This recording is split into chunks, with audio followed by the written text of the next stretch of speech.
Sylvie Neff avec un livre paru aux éditions. Dites-moi. Il n'est pas paru à une édition, c'est une auto-édition. Une auto-édition. Oui, parce que tout simplement, j'avais reçu l'information que ce livre devait sortir et que si je passais par une maison d'édition, ça prendrait peut-être plus de temps, voire il ne serait pas édité du tout.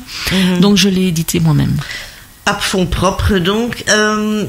C'est donc, comment est-ce qu'on peut se le procurer alors? Via moi, donc via mon site, voilà. La douceur des anges. La douceur des anges, .jimdoufry.com. D'accord.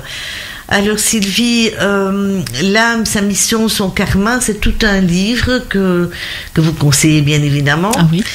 Voilà, pour comprendre ce qu'on fait ici et quel est notre parcours et comment.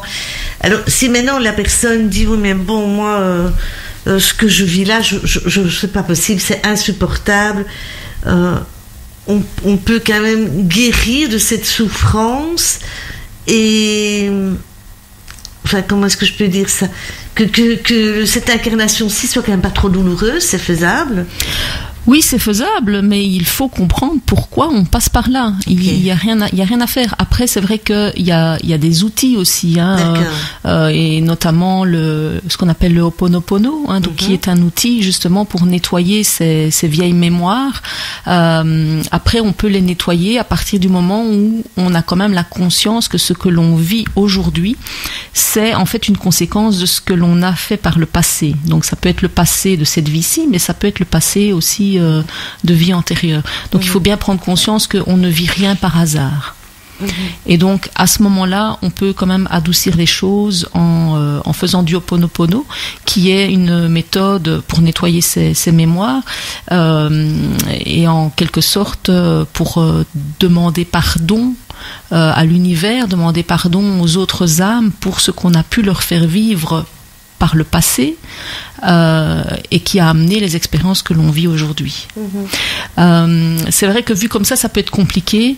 Maintenant, souvent, je donne l'exemple dans notre vie d'aujourd'hui. Si on prend juste la vie d'aujourd'hui, on va pas parler des vies antérieures, on parle juste de notre vie d'aujourd'hui. En fait, ce que l'on vit aujourd'hui, c'est la conséquence des choix qu'on a fait par le passé, de cette vie-ci. Si on transpose ça sur notre vie éternelle, en fait, c'est la même chose.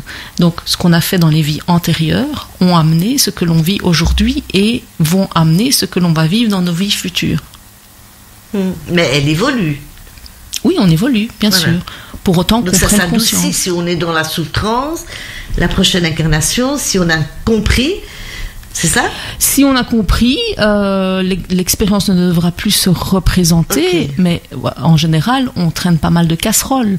Donc aussi en fonction de ce que l'âme aura décidé d'apprendre, parce qu'elle choisit ça au départ. Donc c'est elle qui décide. C'est elle qui décide. Donc avant de s'incarner, elle choisit un programme. Donc elle choisit ce qu'elle va vivre, ce qu'elle va essayer de comprendre dans l'incarnation. Donc là où elle va devoir mettre plus d'amour, plus de compréhension, plus de tolérance. Et donc, elle choisit tout ça. Quand on entend parfois des personnes qui disent cette maison, elle a une âme, je ressens quelque chose, ça veut dire quoi? Ça veut dire que dans les maisons, dans les lieux, il y a des choses qui ont été vécues. Donc effectivement il peut y avoir une bonne énergie dans la maison, ça peut être parce que les gens qui ont habité dans cette maison précédemment y étaient heureux, ça veut dire peut-être aussi qu'elle est installée sur sans vouloir rentrer trop dans la technique, mais sur des endroits qui sont énergétiquement très hauts.